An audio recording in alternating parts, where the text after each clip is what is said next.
Sur ce, bonjour et bienvenue dans cette VOD numéro 2. Et oui, il y en avait une première avant. Nous avons créé ce personnage que vous voyez en dessous de ma webcam. Ce personnage, c'est Vincent Corto. Vincent Corto, on va lui créer une fiche personnage en utilisant la fiche D&D 5ème édition, voilà, sur Roll20. Et on va voir comment est-ce qu'on fait pour remplir une fiche D&D si on veut jouer à Expéditions Alchimiques. Hop. Alors déjà on crée une fiche personnage voilà, sur D&D, donc on lance une partie sous D&D 5ème édition, on choisit de lancer une partie, on crée une fiche personnage, on édite directement la feuille, hop, et nous arrivons sur une fiche D&D tout à fait classique que tout joueur D&D connaît très très bien. Donc nous avons notre personnage Vincent Corto. Très bien. La question maintenant ça va être qu'est-ce que c'est Expéditions Alchimiques? Donc Expéditions Alchimiques c'est un système que j'utilise perso, c'est de création personne qui nous permet d'utiliser les règles de D&D et de supprimer beaucoup de choses et d'adapter beaucoup de choses. Le système est récupérable en dessous du stream, tout comme les personnages qui sont créés sont récupérables en dessous du stream. Et nous avons donc sur ce Expéditions Alchimiques version 0.5 ce petit personnage, Vincent Corto, que nous allons allouer à cette fiche personnage. Donc, il est niveau 1. Donc on va créer un personnage niveau 1. Comment remplissons-nous cette fiche de personnage? Bon, on débute très simplement avec un niveau 1. Nous avons des caractéristiques qui sont pré-attribuées. Nous avons le choix entre plusieurs possibilités. Nous avons 6 caractéristiques, je le rappelle, les caractéristiques de D&D. Je rentre pas dans le détail de comment fonctionne D&D, quelles sont les caractéristiques D&D. Voilà, j'estime que bon, ça c'est plutôt acté pour la majorité des gens. Nos 6 caractéristiques, elles ont des valeurs au niveau 1. Ces valeurs-là, je vous en propose plusieurs. Donc il y a 1, 2, 3, 4, 5, 6. Voilà, il y a 6 propositions. Alors après, vous pouvez faire votre popote vous-même, mais c'est un peu relou. Donc c'est pour ça que je préfère proposer directement ça. Après, chacun fait comme il veut. On va suivre l'une de ces propositions. Qu'est-ce que je propose? Moi, j'ai envie de faire un personnage qui est, on le verra, c'est un académicien. Donc il va pratiquer l'équivalent d'art martial, qui sont les arts de la chlorophylle. Ça remplace la magie de D&D. Ok. Je sais qu'il a besoin de force et de sagesse, principalement. Il faut qu'il soit plutôt middle tier avec l'intelligence, et puis le reste, à chacun de voir comment est-ce qu'il va augmenter ce personnage. Du coup, moi je me dis, en partant de ça, j'ai envie d'avoir un personnage qui soit pas varié, si on va dire, voilà, qui soit très fort dans certaines choses et très nul dans d'autres. Donc moi je vais prendre cette proposition-là. 2 caractéristiques à 18, une à 10, une à 9 et 2 caractéristiques à 5. C'est très faible 5. Donc moi je vais prendre ça. Donc déjà, on choisit nos caractéristiques. On commence par la colonne de gauche. Donc on va aller voir. J'ai 2 caractéristiques qui vont être à 18. On a dit qu'un académicien a besoin de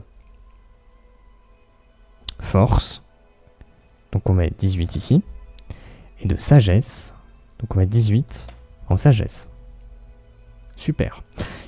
Ensuite, nous avons une caractéristique à 10 et une caractéristique à 9. On a dit que l'intelligence avait une petite importance, donc on va mettre effectivement l'intelligence à 10, donc on ne touche pas. Ensuite, je pense que notre personnage peut-être aura un charisme de 9. En plus, le personnage là qu'on utilise actuellement, il y a une autre VOD dans laquelle on crée le personnage, son petit visuel avec HeroForge et une petite écriture sur qui il est et comment est-ce qu'il est. Et en fait, c'est vrai qu'en termes de charisme, effectivement, 9, ça me paraît être une caractéristique de charisme plutôt adaptée à ce personnage. Ok. Et il nous reste les 2 dernières caractéristiques qui seront à 5. 5, c'est vraiment pas beaucoup. C'est-à-dire qu'en termes de dextérité, il a 5, qui amène un modificateur de -3. Et en termes de constitution, il a 5, qui amène un modificateur de constitution de -3. Donc dextérité et constitution -3, c'est pas très agréable. Mais moi je trouve ça un peu rigolo. Ok. Donc on a mis nos 6 caractéristiques, nous sommes très heureux. Nous pouvons remplir des choses. Par exemple, vu qu'on n'utilise pas les classes de D&D, guerrier, moine, rôdeur, les trucs comme ça, on va écrire dans sous-classe juste pour qu'on soit au courant. Nous, on crée un académicien. Voilà, académicien. Super. Et en termes de race, on a juste un humain. Donc voilà, rien de... Moi j'appelle ça des humains surannés d'ailleurs. Voilà, donc je vais écrire humain suranné. Un humain suranné, c'est juste un humain qui n'a pas de particularité. Voilà. Qui est considéré comme étant un petit peu dépassé. Un petit peu, voilà, dépassé tout simplement. Et il est niveau 1. Donc, cette première section en haut à droite, on n'a plus besoin d'ajouter quoi que ce soit. Académicien, niveau 1. C'est un humain suranné. Pas besoin d'en dire plus. Voilà. Les carrés sur le côté, on va pas les utiliser parce qu'on n'est pas là pour créer un personnage sur l'écriture et tout. Donc ça, on va pas utiliser. Nous, on voit juste comment on remplit notre fiche pour qu'elle soit utilisable. Ok. Ceci est fait. Le bonus de maîtrise, il se met à jour automatiquement dès lors qu'on prend des niveaux. Donc, on s'en soucie pas. On voit quelque chose ici. Les jets de sauvegarde. On sait qu'on a droit à maîtriser 2 caractéristiques pour les jets de sauvegarde. Quelles sont ces maîtrises? C'est très simple. On a dit qu'on jouait, donc dans race et espèce, on a dit qu'on jouait un humain suranné, super, mais qu'on jouait surtout un académicien. Académicien, il a donc la force et la sagesse. Donc on va cocher tout de suite force et sagesse. Voilà. Donc ça, on le retrouve effectivement dans la section race et espèce, dans la sous-section classe. Et donc nous trouvons la ligne académicien juste ici. En dessous, nous avons les compétences. Donc les compétences, si on va dans les espèces, nous avons un humain suranné. Donc nous avons escamotage et tromperie. Hop. Donc on va cocher escamotage et tromperie. C'est écrit un peu petit, hein. C'est vrai que c'est un petit peu dommage, mais peu importe.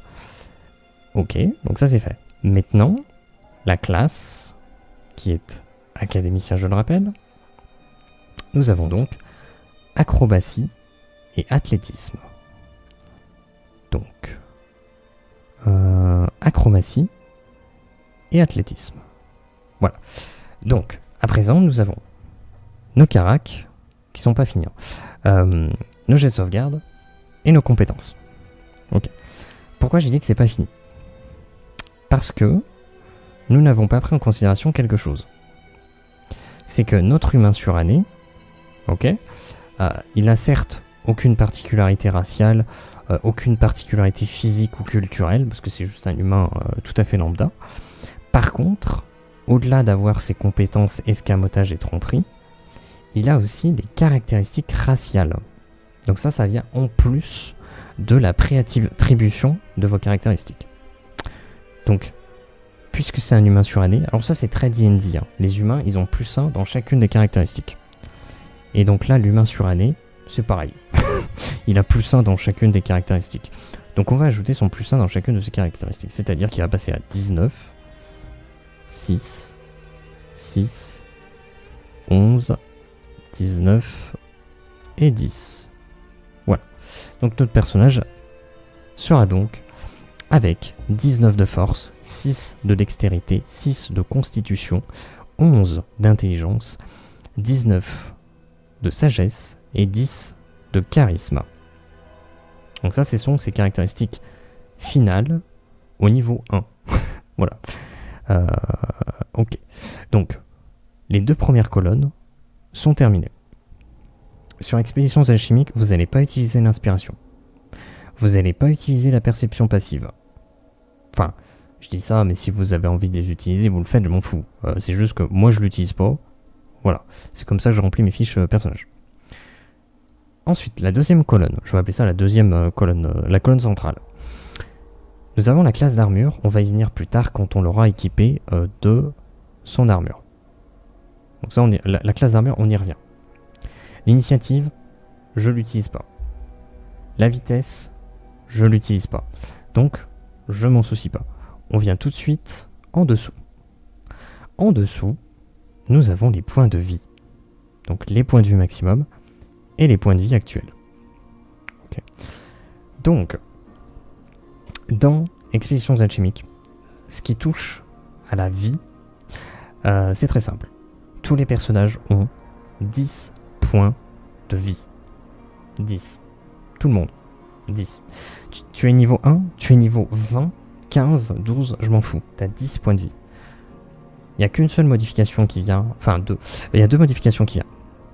Le modificateur de constitution, qui va réduire ou augmenter tes points de vie.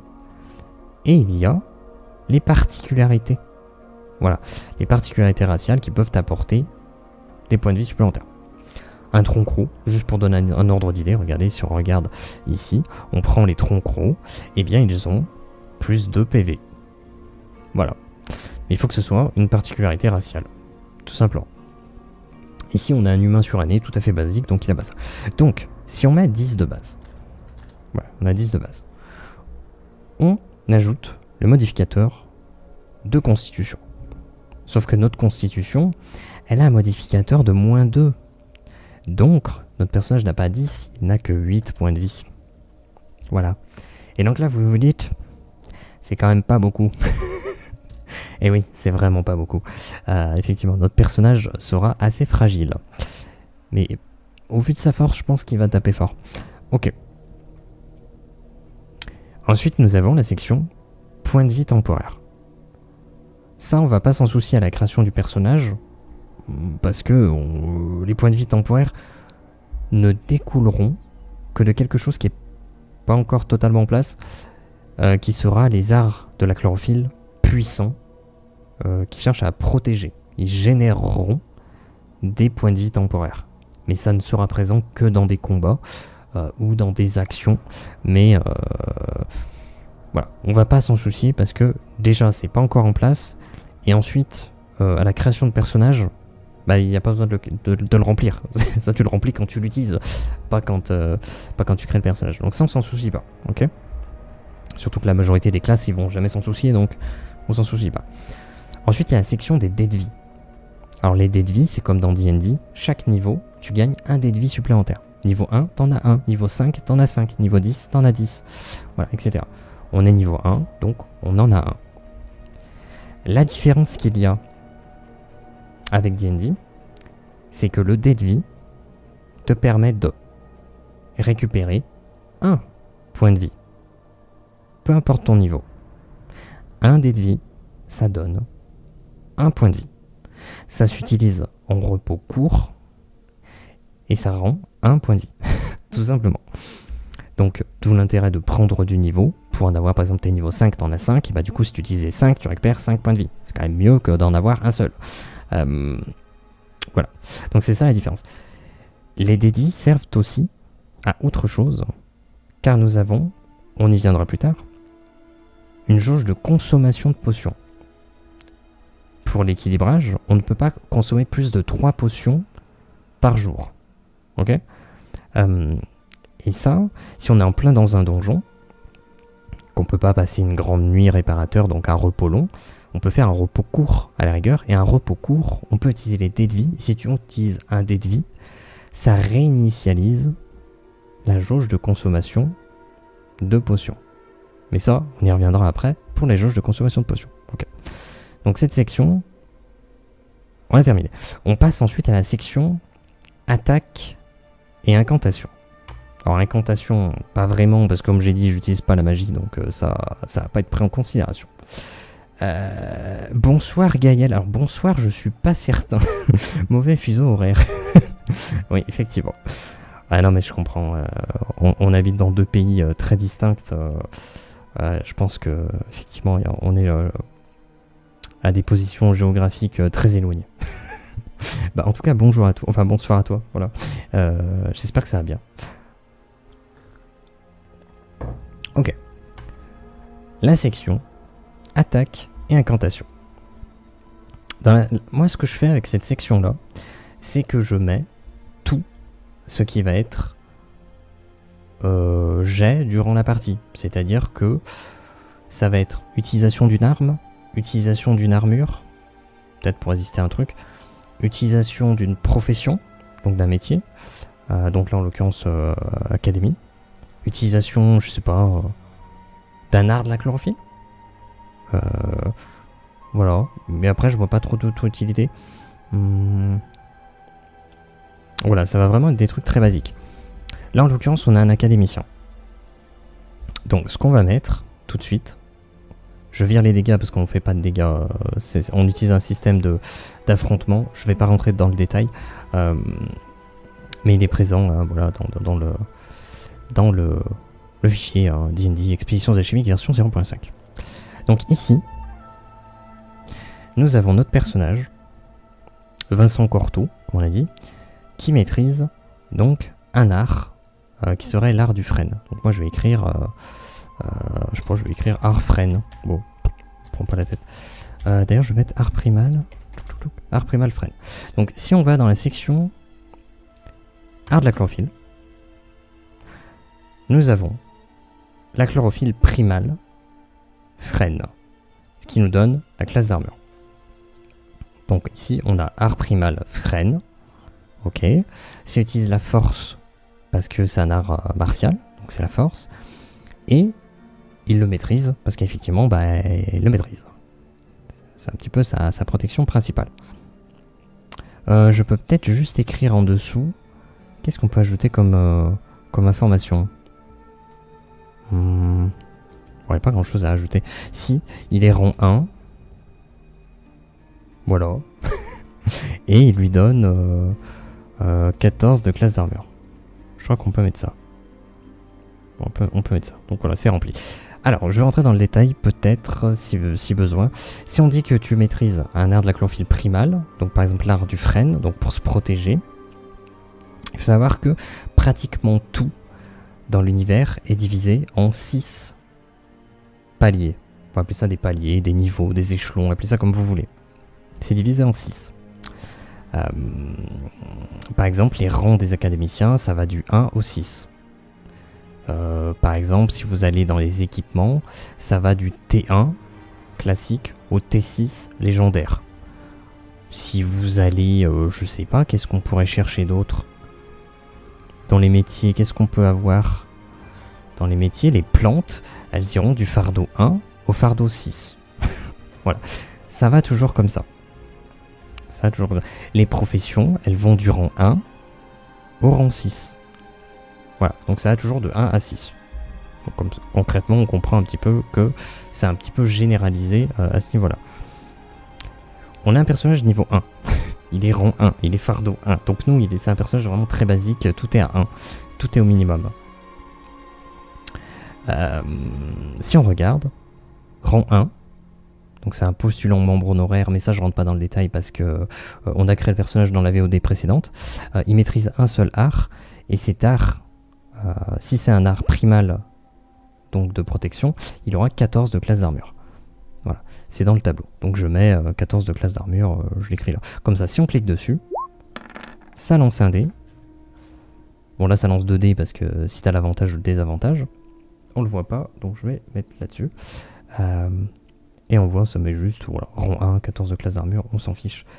L'important, c'est quoi là? Tu cliques sur le bouton, ça fonctionne, ça lance tes dés, ça fait les ajouts tout seul. Et t'as plus besoin de le gérer, c'est tout ce qu'on voulait. Vu qu'on sait qu'il a 14 de classe d'armure, on revient sur la classe d'armure et on écrit 14.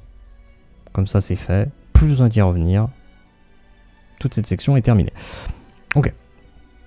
Donc ça c'était son premier truc. Il maîtrise un art primal du frêne.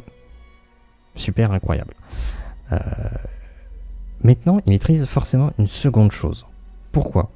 Parce que dans Expéditions Alchimiques, le bonus de maîtrise, en plus d'être un bonus sur tout ce que tu maîtrises, donc par exemple la force en jet de sauvegarde, la sagesse en jet de sauvegarde, l'acrobatie, athlétisme, escamotage et tromperie, voilà, donc c'est ce qu'il maîtrise, on l'a déjà rempli. Le bonus de maîtrise sert aussi à savoir combien est-ce que tu maîtrises de choses différentes. En l'occurrence, il maîtrise l'art primal du frêne, on l'a rempli, et il maîtrise une seconde chose. Alors l'idéal c'est d'avoir un truc pour se protéger, un truc pour attaquer, hein, parce que si ça reste du D&D assez classique, donc ça va être beaucoup de combats. Même si je passe beaucoup plus par le narratif, il va y avoir quand même pas mal d'affrontements. Donc on partirait plutôt sur un truc offensif. Je ne vais pas me prendre la tête à faire quelque chose d'original. On va mettre une épée, voilà, point barre. L'épée, c'est la plus simple, on va mettre T1, donc qui vaut à classique, une épée classique. Voilà, T1, c'est le plus faible. Je vais mettre juste DD25, je suis pas certain qu'il y ait besoin de rentrer dans le détail, mais puisqu'on y est, je vais juste montrer. Si on va sur le fichier, on va dans la section équipement, on voit du niveau 1 à 4 exactement, notre personnage est niveau 1. Le rang de profession nécessaire pour fabriquer cet objet, on s'en fout, on le fabrique pas. Le fardeau de sève nécessaire pour la fabrication, on s'en fout, on le fabrique pas, on l'a déjà. Type de l'arme, T1, classique. Donc c'est ce qu'on a. DD de durabilité 25. Donc c'est-à-dire qu'à la fin d'un combat, on a un jet de durabilité, donc un jet de sauvegarde, qui aura une difficulté de 25 si notre objet est T1. En sachant que si on a un objet légendaire, il peut pas être cassé. Il peut pas. Donc l'intérêt d'augmenter son arme, d'avoir une meilleure arme, c'est pas qu'elle fasse plus de dégâts. Non, c'est qu'elle résiste plus. Mais bon, nous, on va pas rentrer dans ce détail-là, on s'en fiche. On a juste à remplir les informations. On a une épée, T1 classique, difficulté 25, pour la durabilité. Voilà. Une épée... On va se dire que ça utilise la force. Et on la maîtrise. Voilà, c'est la deuxième chose que l'on maîtrise. Tiens, on va faire un truc un peu stylé. Épée d'ambre. Voilà, c'est une épée d'ambre. C'est un peu stylé. Voilà. Donc, ce sont les deux seules choses que l'on maîtrise. Voilà. Si j'étais alchimiste, je mettrais un truc alchimiste. Et en deuxième, peut-être je mettrais, je sais pas, les mixtures impétueuses. Ça équivaut un petit peu à des grenades, donc c'est des attaques à distance. Et vu que je les maîtrise, eh ben, j'ajoute le bonus de maîtrise. Voilà, c'est juste pour créer des boutons sur lesquels tu as juste à cliquer. Et hop, je clique. Pouf.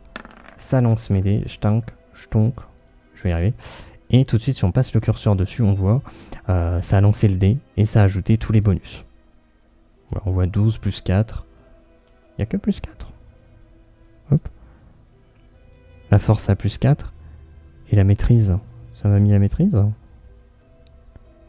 Ah oui, plus 2. 12 plus 4 plus 2. Voilà. Donc ça fait le calcul automatiquement. C'est l'avantage d'utiliser toujours les VTT. C'est l'avantage de la chose. Ok.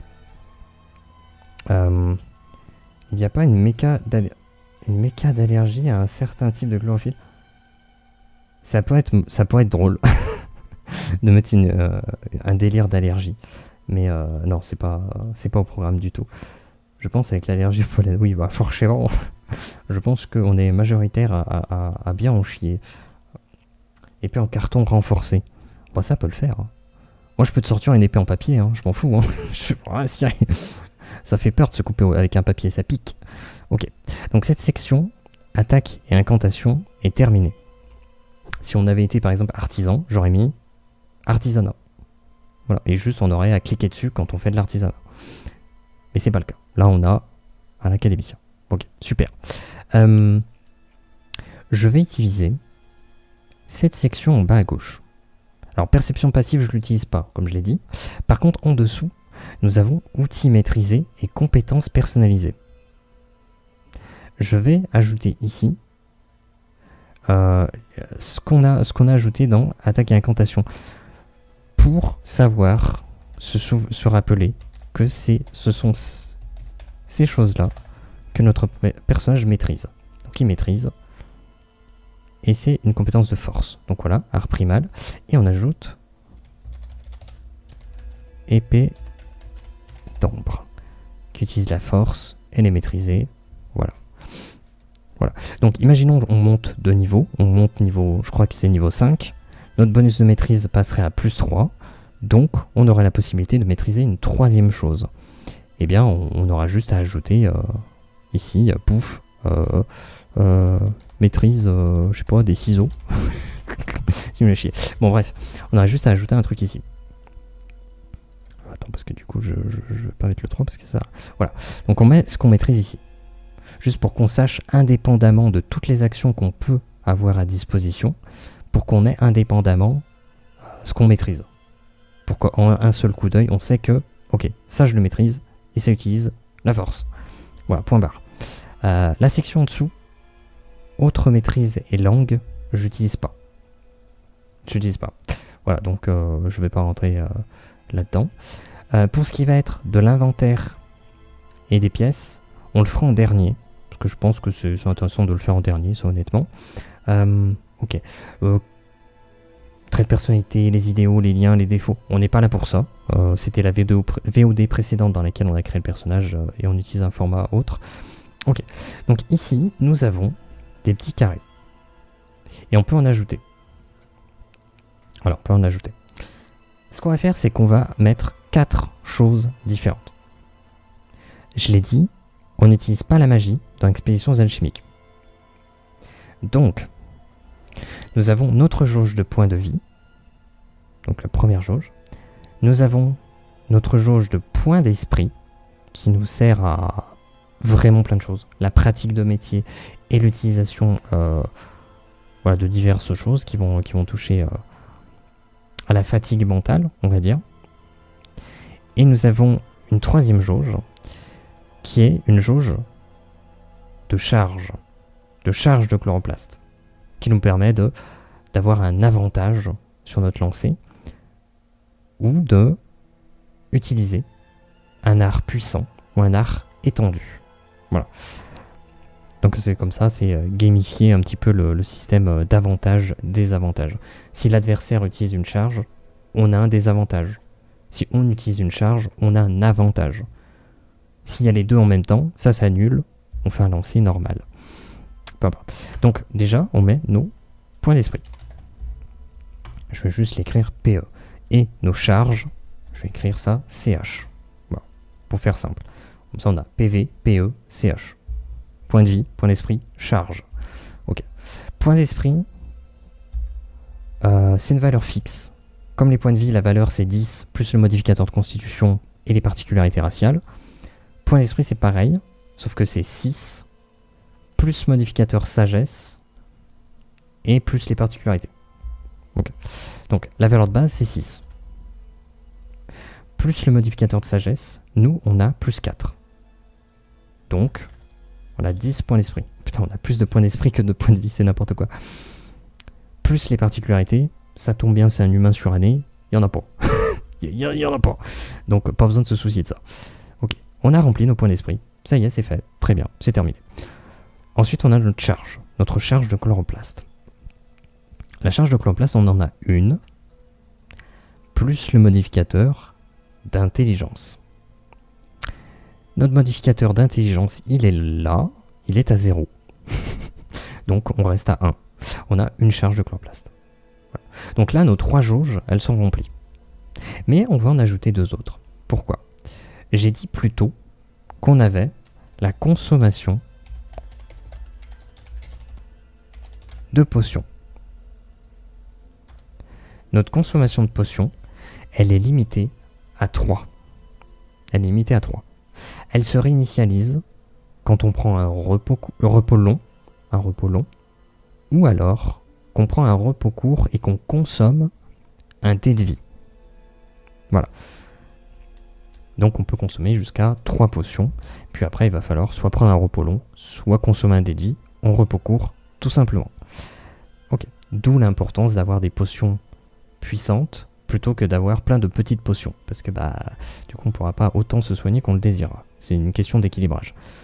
4e carré, je vais en avoir besoin.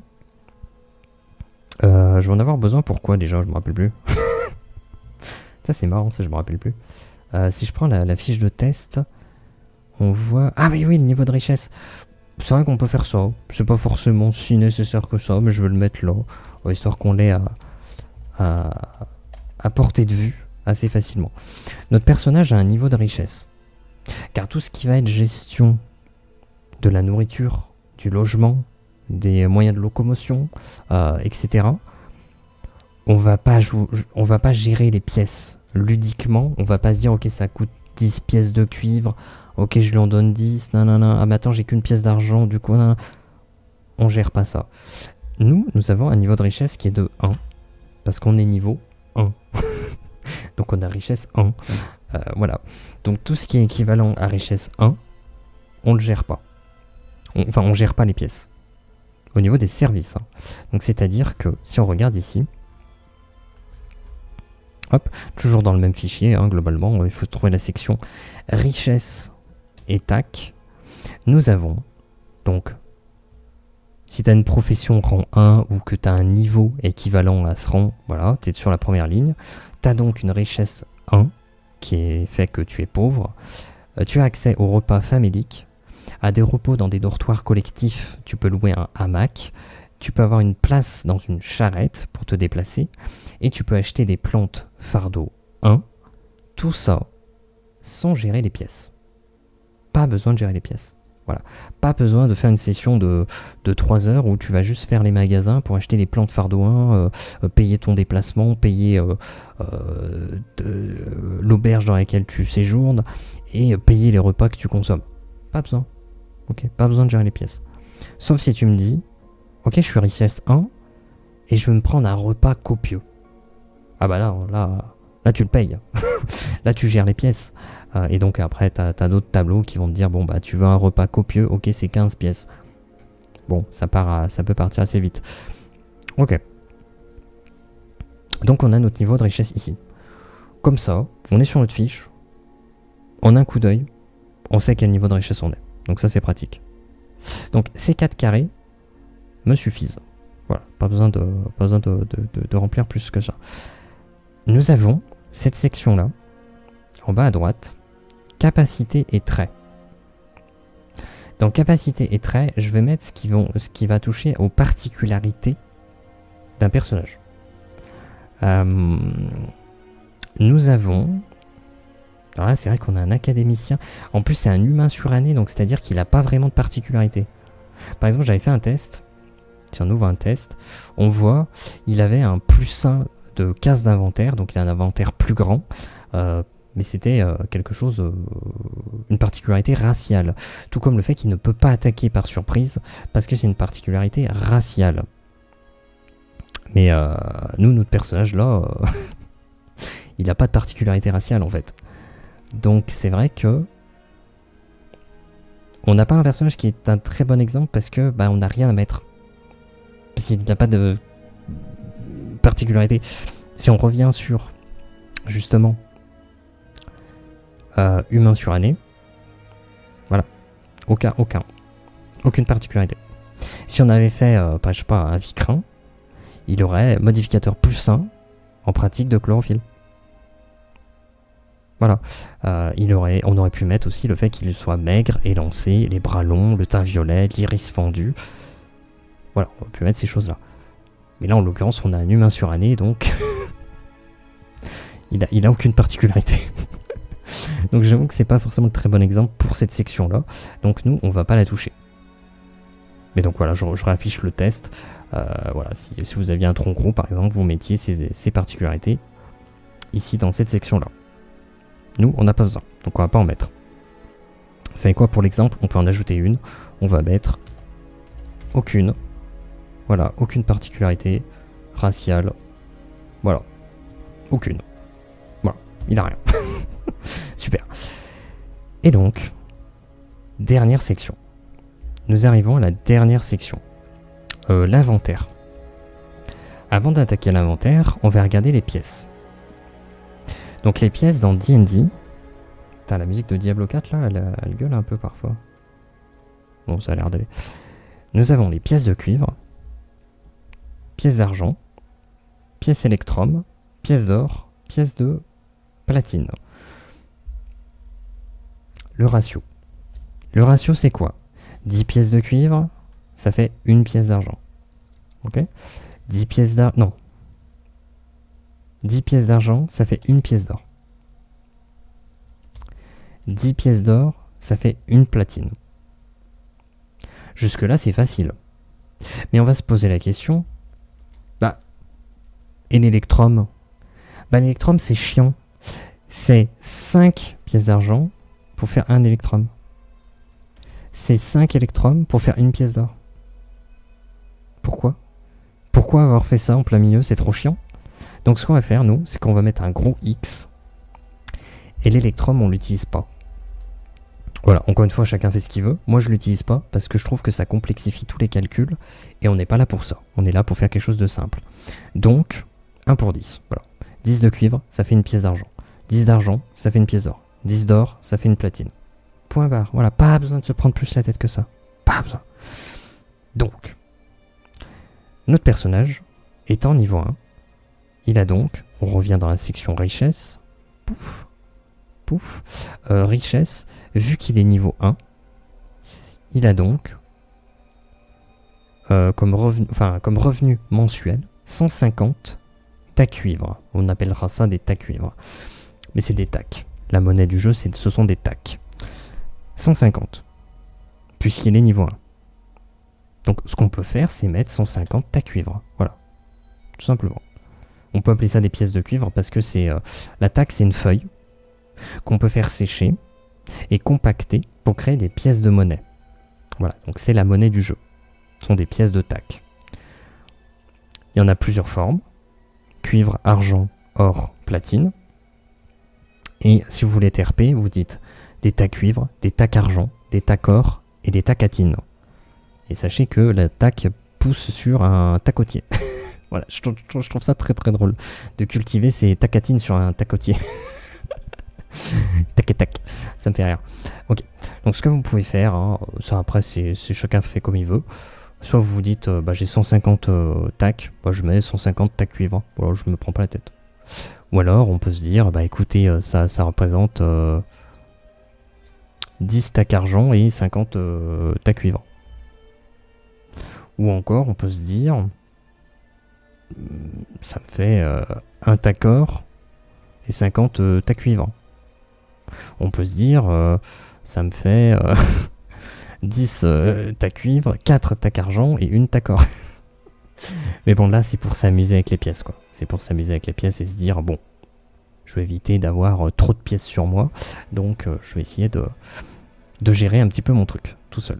Mais ça, c'est plus pour du RP marchand, voilà, parce que si quelqu'un aime bien le RP marchand, et voilà, vous jouez avec ça.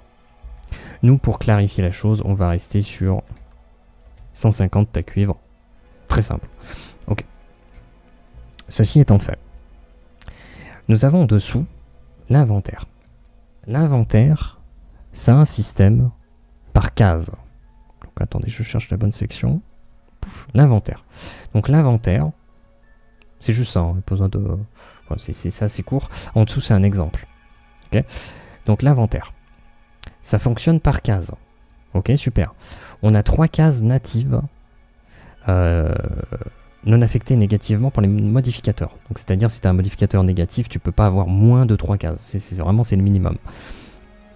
À ces 3 cases natives, on ajoute le modificateur de constitution et de force.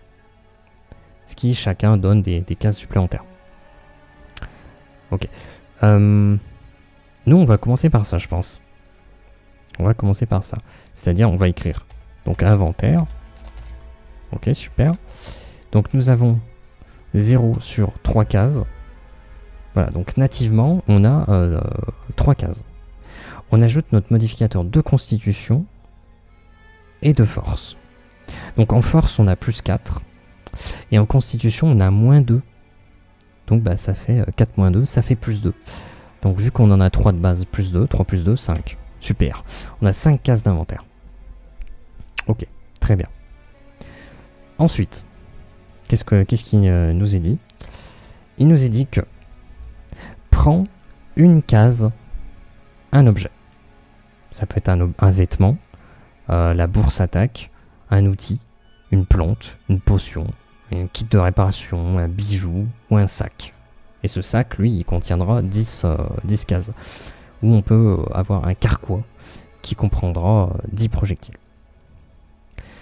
Prends 2 cases, un équipement de papier tressé ou un équipement d'ambre. Par exemple, on a notre épée d'ambre, donc elle va prendre 2 cases. Et on va y venir. Voilà, donc tout ce qui est armes, armure, bouclier. Okay. Prends 3 cases, les équipements en champ passier. C'est tout ce qui est métal, ce sont des champs passier dans l'univers. Donc ça va être les armes lourdes, les armures lourdes, les boucliers lourds. Ce sont que les équipements en champ passier. Et ça prend 3 cases. Okay. Autre particularité, les vêtements et les bijoux que vous portez sur vous, bah, ça prend pas de cases. Ça prend 0 cases. Littéralement, c'est vos vêtements. Donc ça ne prend pas de cases. Si plus de cases utilisées que possible, alors désavantage à tous les lancers. Parce que vous êtes encombré. Okay, donc c'est la raison pour laquelle il faut faire attention de ne pas être encombré. Okay. Donc nous, ce qu'on va commencer déjà, je vais récupérer ça ici, c'est que déjà il faut qu'on transporte notre argent. Il faut qu'on déplace, il faut qu'on transporte notre argent. Donc on va illustrer ça comme ça. Moi je fonctionne comme ça, je mets des crochets, dedans je mets le nombre de cases que ça consomme. Là en l'occurrence ça consomme une case, puisque c'est un objet, c'est une bourse attaque. Donc déjà, j'ai ma première case d'inventaire qui a été utilisée par ma bourse attaque qui me permet de transporter mon argent. Super. Ça va, c'est pas compliqué. Ok. Je possède une seconde chose. Hop. C'est ce qu'on a rempli un peu plus tôt, l'épée d'ambre. Nous possédons une épée d'ambre. On a dit que les équipements, ça pesait 2, sauf si c'était en champ passier, ça pesait 3. Donc ça, c'est en nombre, donc ça pèse 2. 2. Qu'est-ce qu'on peut mettre? On peut écrire bien épée d'ombre. On peut ajouter les informations T1, TT25 pour savoir quel type d'arme c'est. Donc type 1, le plus faible, et quel niveau de résistance à la durabilité. 25, la difficulté est de 25. Mais bon, ça c'est plus pour l'aspect technique, mais au moins on l'a sous notre pif assez facilement. Donc ça c'est pratique. Ok, donc actuellement nous consommons 3 cases d'inventaire sur 5. Donc là on est bien. Là on est très très bien. Bon, j'imagine qu'on n'est pas à poil. C'est pas forcément nécessaire, mais si vous voulez vous pouvez le noter. Voilà, 0. Vêtements. Voilà. Bon, si vous le voulez. On peut le noter effectivement, le fait que vous portez des vêtements et que vu que vous les portez, ça ne coûte aucune case, donc rien ne change. Ce que je fais généralement, c'est que je donne un sac, donc je le sépare d'un petit espace, je mets entre crochets, ça prend une case, je mets un sac. Voilà, je mets un sac. Chacun a un sac qui lui-même possède 10 cases supplémentaires. Ce que je trouve d'intéressant là-dedans, c'est que si vous mettez vos affaires dans votre sac et que vous vous faites voler ou que vous perdez votre sac, bah vous perdez tout ce qu'il y a dans votre sac. Donc d'où l'intérêt, est-ce que je mets ma bourse attaque sur moi ou est-ce que je le mets dans mon sac? Parce qu'à tout moment, tu peux perdre tout ton argent comme ça. Donc c'est ça qui est intéressant. Donc c'est ça. Je limite, c'est vrai que c'est peut-être pas assez clair. Et puis après, chacun fait comme il veut, mais perso, je limite à un seul sac. Parce que je trouve que 10 emplacements, c'est déjà très très bien. On peut déjà mettre beaucoup de choses dedans. C'est le même système de cases. C'est-à-dire, si c'est lourd, donc en champ passier, ça prend 3 cases. Si c'est un équipement, bouclier, armure, arme, que ce soit en papier tressé ou en ombre, ça prend 2 cases.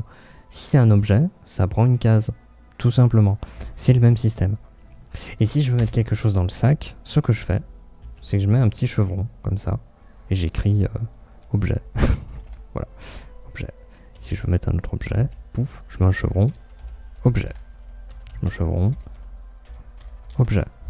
Voilà. Et donc ça, c'est l'idée. Et donc, si on recompte, une case avec notre bourse attaque, 2 cases avec notre épée d'ambre, 0 case avec nos vêtements, parce que bon, quand même, faut pas les connaître, et une case avec notre sac à dos. Donc, nous avons actuellement utilisé 4 cases sur 5 dans notre inventaire. Hop. Tiens, d'ailleurs, je devais mettre ça plutôt comme ça. Voilà. Voilà, donc là je pense qu'on a un exemple pour l'inventaire, voilà, qui est plutôt clair. Donc comme ça, sous notre pif, on voit tout de suite notre inventaire, on a 4 cases sur 5, ça va, on n'est pas encombré, il nous reste un emplacement, on voit ce que l'on porte, et on voit ce qu'il y a dans notre sac à dos. Il y a un objet qui pèse rien, je sais pas, le mec a pris un caillou, il l'a mis dedans, je sais pas, on s'en fout, tout simplement. Donc c'est comme ça que j'utilise l'inventaire. C'est pas forcément le plus opti, mais le truc c'est que si on veut faire un truc optimisé, il faudrait effectivement coder un truc pour avoir directement des cases que l'on peut poser, que l'on peut stocker tout ça, et que ça soit calculé automatiquement. Mais moi j'ai pas envie de me prendre la tête, donc voilà. Et ben voilà. Voilà, c'est tout. C'est tout pour cette petite création de fiche personnage. Nous avons donc créé une fiche D&D 5ème édition avec le jeu Expéditions Alchimiques. Bon, la version 0.5, alors autant dire, au cours de ces 2 VOD, j'ai déjà exprimé le fait qu'il y a beaucoup de choses qui vont évoluer, qui vont apparaître. Par exemple, les points de vie temporaires, on les a pas utilisés. Mais les arts puissants de la chlorophylle de protection, ils vont nous donner des points de vie temporaires au cours des affrontements, bien sûr. Mais voilà, ça c'est un truc qu'on n'a pas utilisé, mais qui viendra plus tard. Voilà. Sinon, avec ça, voilà, on peut jouer parfaitement. On a créé notre personnage et on peut partir et jouer avec ça. On a nos caractéristiques, nos modificateurs, nos jets de sauvegarde qui sont prêts, nos compétences qui sont prêtes, nos points de vie qui sont prêts, les dés de vie qui sont prêts, notre classe d'armure qui est renseignée, les points d'esprit, les charges, la consommation de potions, la richesse, les particularités. Bon, lui il en a pas, c'est un humain suranné, donc bon, c'est pas très intéressant. Les actions que l'on peut que l'on peut mener avec nos équipements. Voilà, notre inventaire, nos pièces et les trucs que l'on maîtrise. Voilà. Le reste, on n'utilise pas. Voilà, le reste, en tout cas, moi, je ne l'utilise pas. Mais bien sûr, après, chacun peut récupérer le truc et se dire, ah bah tiens, moi, je récupère le truc. Par contre, je vais utiliser la perception passive. Je l'utilise pas, mais quelqu'un d'autre peut l'utiliser. Il n'y a pas de souci. Pareil, l'initiative, si quelqu'un se dit, ah, moi, je récupère ça, je vais utiliser Expédition Alchimique, mais j'ai pas envie d'utiliser l'initiative. Je trouve ça chiant. Enfin, non, ça c'est moi, ça. Je l'utilise pas, je trouve ça chiant. Mais quelqu'un, il veut l'utiliser, bah il l'utilise, je m'en fous. Après, chacun fait comme il veut, quoi. On peut imaginer que ça peut donner un bonus pour les combats, quoi. Voilà. Bref. Avant de conclure, avant de fermer, de mettre fin à cette VOD, je peux juste passer en coup de vent sur le système d'affrontement. Il faut savoir que dans Expéditions Alchimiques, je n'utilise pas le système de combat D&D. Il n'y a pas de dégâts. C'est vrai que, ouais, voilà. J'avais dit plus tôt, nos équipements n'ont pas de dégâts. T'as une épée, elle fait pas de dégâts. Bah, tu te dis, attends, mais comment est-ce qu'on calcule les dégâts ? On calcule les dégâts, en fait, avec le système d'affrontement. Donc si on regarde, pareil, c'est assez succinct, c'est juste ça, pas besoin de prendre peur avec le reste. Hein. Voilà. Un jet d'attaque correspond à un échange de 30 secondes. Voilà. Imaginons vous êtes 2 joueurs, vous faites face à un adversaire. Ok, vous allez faire un jet chacun. Et là, on va décrire un affrontement qui va durer 30 secondes. Et qui va impliquer nos 2 joueurs et les adversaires. Et ça prendra environ 30 secondes pour se donner un ordre d'idée narratif. À terme de ces 30 secondes, au terme de cet affrontement, l'adversaire va perdre un point de résistance, un PR. Et les joueurs, eux, vont perdre des points de vie.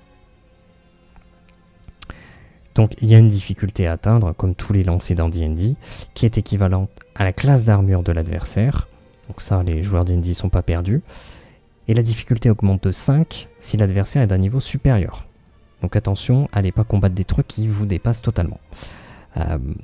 Donc la perte de points de vie, quand elle fonctionne, si l'adversaire est d'un niveau inférieur, et que le joueur réussit son lancer, donc on regarde la colonne associée, il perd pas de points de vie, il en perd 0.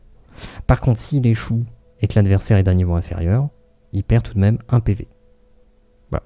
Et donc en fait, on fait que regarder ça. De quel niveau est l'adversaire par rapport au joueur? Il est plus faible? Il est du même niveau? Il est plus fort? Est-ce que le joueur réussit ou échoue son lancer? Et ça décide de la perte de points de vie à la fin d'un échange. Voilà. Et quoi qu'il arrive, à la fin d'un échange, l'adversaire, lui, perd un point de résistance. Il y a un deuxième tableau pour nous indiquer combien l'adversaire a de points de résistance. L'adversaire est d'un niveau plus faible, il n'a qu'un seul point de résistance. Donc un seul échange est suffisant. L'adversaire est d'un niveau égal à vous, il a 2 points de résistance. Et si l'adversaire est d'un niveau supérieur à vous, il a 3 ou plus points de résistance. Peut-être qu'il en a 50. Je sais pas, j'en sais rien. Voilà. Et avec ça, bah, vous pouvez faire les combats en fait. Il n'y a pas besoin de plus. Là, on a notre personnage niveau 1. Imaginons, je sais pas, il combat un adversaire à niveau 1. Donc, il est de niveau égal. Si son adversaire a une classe d'armure de 15, tu lances un jet d'attaque, tu dois faire 15 ou plus. Si le joueur réussit, il perdra 1 point de vie dans cet échange. S'il échoue, il perdra 2 points de vie dans cet échange. Et dans tous les cas, l'adversaire perdra 1 point de résistance. Et vu qu'on a dit que l'adversaire était de niveau égal, il a 2 points de résistance. Donc il va y avoir un second échange qui va se lancer après. Et l'intérêt de faire ça, c'est d'avoir un aspect très narratif. C'est-à-dire que tu fais un premier échange, donc c'est pas j'attaque, puis c'est son tour, il attaque. Non. C'est vous vous foutez sur la gueule. Donc mutuellement, vous vous défoncez. Donc quand le joueur il dit ok je l'attaque, bah le mec il va pas rester passif et prendre le coup. Quand tu vas l'attaquer, ok tu l'attaques. Par contre, bah le mec il se défend. Donc tu l'attaques, il se défend, vous vous combattez, on fait une description narrative en fonction de la perte de points de vie qui va arriver et de la perte de points de résistance qui va arriver face à l'adversaire. Et on raconte ce qui se passe. Et une fois que l'échange est terminé, s'il y a un autre échange qui va venir, eh ben on peut imaginer qu'il y a une évolution. Et justement, cette évolution va venir par les phases. Un adversaire peut être dans une phase standard, donc on utilise le système standard. Par contre, si l'adversaire devient un berserker, eh ben la perte de points de vie des joueurs, elle va doubler. Non seulement elle va doubler, mais en plus elle sera forcément au minimum de 1 point de vie. Forcément au minimum. Vous avez vu un peu plus tôt que le joueur pouvait ne pas perdre de points de vie, si tout se passe bien. Et ben si l'adversaire est berserker, il perdra 1 point de vie quoi qu'il en coûte. Et donc vous comprenez que, étant donné que les joueurs ont généralement 10 points de vie, plus le modificateur de constitution et les particularités, mais généralement c'est 10 points de vie, bah vous comprenez qu'un adversaire berserker qui double les dégâts, sur des pertes de points de vie qui vont de 0 à 3, ça peut vite être très problématique. Surtout problématique de multiplier les échanges. Et ce qui je trouve être intéressant aussi, c'est que les joueurs doivent faire des choix. Donc dans les bonus et malus et autres, les joueurs font des choix. Par exemple, les joueurs ils peuvent se dire bah ok je prends des risques. En prenant des risques, eh bien, si tu réussis, tu perds 1 point de vie de moins, mais si tu échoues, tu perds 1 point de vie de plus. Pareil, si vous avez plusieurs joueurs qui sont dans un même combat, il y en a un, il peut se dire allez, je fais le catalyseur. Et lui, il va encaisser les dégâts de un ou plusieurs joueurs. Mais voilà, ce sont des choix. Et en fait, les joueurs, dans ces échanges, ils font des choix. Voilà. Ils prennent des décisions. Qu'est-ce que j'utilise? Qu'est-ce que je n'utilise pas? Ils analysent l'adversaire. Ils disent, bah attends, l'adversaire, qu'est-ce qu'il y a de particulier? Est-ce qu'il est standard? Est-ce qu'il est berserker? Est-ce qu'il est lucide? Est-ce qu'il est destructeur? Est-ce qu'il est entraveur? Est-ce qu'il a une écorce? Est-ce qu'il est élémentaire? Est-ce qu'il a une barrière? Est-ce qu'il est kamikaze? Voilà. Et c'est ça, pour ça que je utilise ce système-là. C'est que, ok, j'attaque l'adversaire, bah il est pas passif. Non, t'attaques l'adversaire, ok, vous vous foutez sur la gueule. C'est réciproque. Vraiment, vous défoncez. Et faut observer, faut prendre des décisions. Et ça va relativement vite. Et l'intérêt, c'est qu'on met la place, on met la part belle au narratif. Donc pas de système de distance, pas de système d'initiative, pas de système de portée, pas de système... pas tous ces systèmes, je n'utilise pas. Juste tu me dis, bah je veux faire ça, let's go, fais-le, je m'en fous. Tu lances un dé, on va voir si ça se passe bien. C'est tout. Et donc voilà, c'est pour ça que je fais ce système d'affrontement là. Et c'est pour ça qu'il n'y a pas de dégâts sur les équipements. Et dernier point, on va se dire, mais du coup, quel est l'intérêt de prendre, par exemple, un équipement, une épée, T1, enfin, ça va de 1 à 6, tout va de 1 à 6, concrètement. Quel est l'intérêt de prendre une épée classique plutôt qu'une épée légendaire? Ou plutôt l'inverse. Quel est l'intérêt de prendre une épée légendaire, T6, plutôt qu'une épée classique, T1? Parce qu'au final, il n'y a pas de dégâts liés aux équipements. Bah, l'intérêt, c'est la durabilité. C'est qu'un équipement T1, tu vas faire un jet de sauvegarde pour ton arme. Et la difficulté est de 25. Il y a très peu de chances que tu réussisses ton jet de sauvegarde. Et si tu échoues ton jet de sauvegarde, ton épée est pétée. Si ton épée est pétée, t'as un désavantage. Et faire un combat avec un désavantage à tout élancer, bah bonne chance. Très bonne chance. Et à contrario, une épée T6 légendaire, durabilité, difficulté de 0. Elle est indestructible. Donc oui, c'est intéressant d'améliorer le niveau de tes équipements parce que la difficulté va diminuer. Ça passe de 25 à 20, à 15, à 10, à 5, à 0. Donc c'est l'intérêt d'avoir un équipement de meilleure qualité. Autre chose, toujours dans ce système de dégâts, si on prend l'art de la chlorophylle, si on prend, je sais pas, l'art primal, dryade, attaque, donc tu fais des dégâts avec ton art primal, l'avantage de l'art primal, c'est qu'il se détruit pas. On peut pas le détruire. Enfin, sauf si tu te détruis les bras, mais je pense qu'après, t'auras d'autres soucis, quoi. Concrètement, ce sera pas le même niveau de soucis. Mais par contre, voilà, par exemple, en termes de classe d'armure, pour un art primal, par rapport à un équipement, bah, ça ira pas à un score aussi élevé que une armure lourde. Tu peux pas utiliser de bouclier. Voilà. Enfin, chaque chose a ses avantages et ses désavantages. Et donc les joueurs doivent prendre des décisions, en fait. Et c'est ça que je trouve être intéressant, c'est de laisser aux joueurs le fait de prendre des décisions.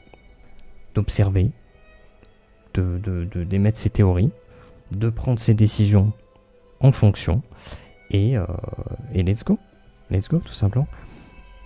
Et donc voilà. Donc notre fiche est terminée. Voilà. Et bien sur ce, écoutez, moi non seulement je vais mettre fin à cette VOD numéro 2, au cours de laquelle on a rempli une fiche D&D avec le système Expéditions Alchimiques version 0.5. Et sur ce, sans plus tarder, je vous dis merci d'avoir regardé. N'hésitez pas à être créatif, toujours très important. Et sur ce, fin de VOD.